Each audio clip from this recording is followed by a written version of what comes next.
Smart expats rent instead of buying. The Thailand property trap.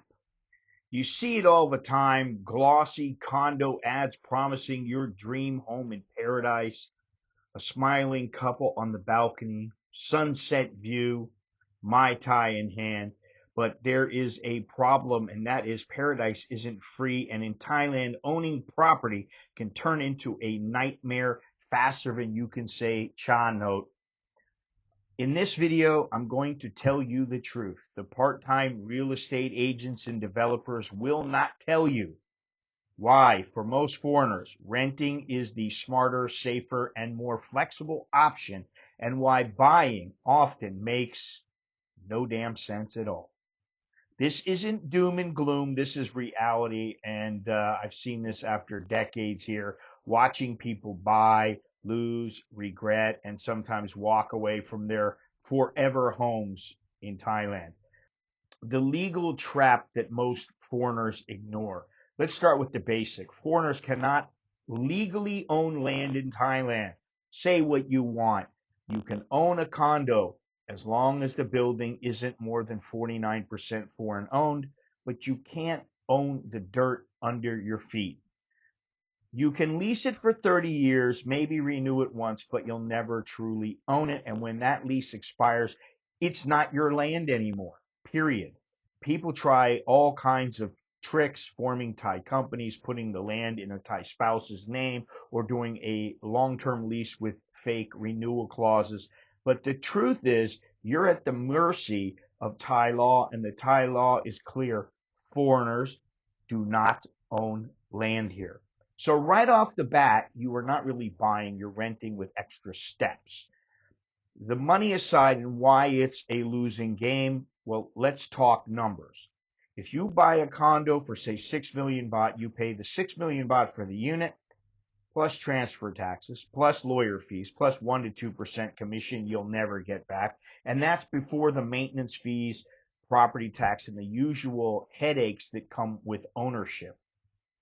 Remember, you always have to think about that. There are headaches that come along with it. Compared to renting a great condo in Bangkok or Chiang Mai or wherever it might be, like we do. We rent a townhouse, 7,000 baht. Now think about that. 7,000 baht.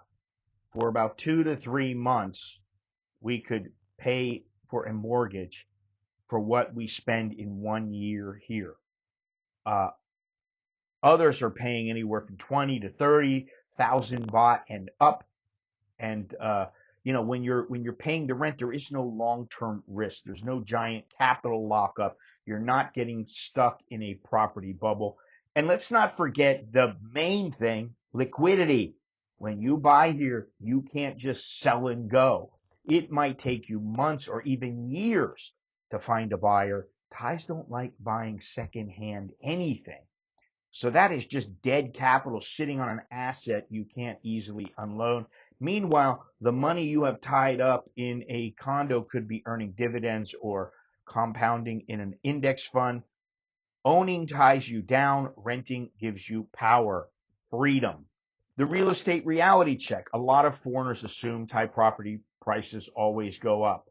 That would be wrong. Thailand's real estate market has been flat or even declining in real terms in many areas since COVID. There's a huge oversupply, especially in Bangkok and resort areas like Pattaya, Hua Hin, and Phuket. Thousands of condos sit empty. Developers keep building, and many owners can't sell without losing money.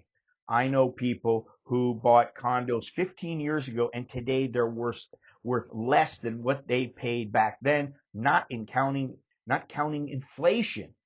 So much for investing in paradise. Now, flexibility is freedom, and this is the thing that people overlook. When you rent, you can adapt if your visa changes, if your health declines, if you want to move north, south, or out of the country, you can. Try doing that when you've got maybe 5 million, 10 million baht stuck in a condo that nobody wants. Good luck.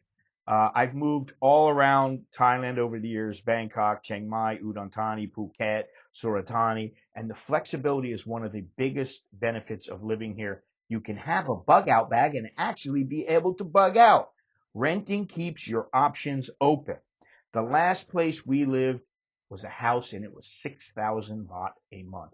A house, 3 bedroom, 2 bath, with a fenced-in yard and carport. Was fantastic. We've been living in this townhouse for about 12 years, 11, 12 years, and it runs us 7,000 baht. So while some people are spending 20, 40, 50,000 baht or more to purchase a house, we chose a house, and now we're choosing a townhouse to rent for even less.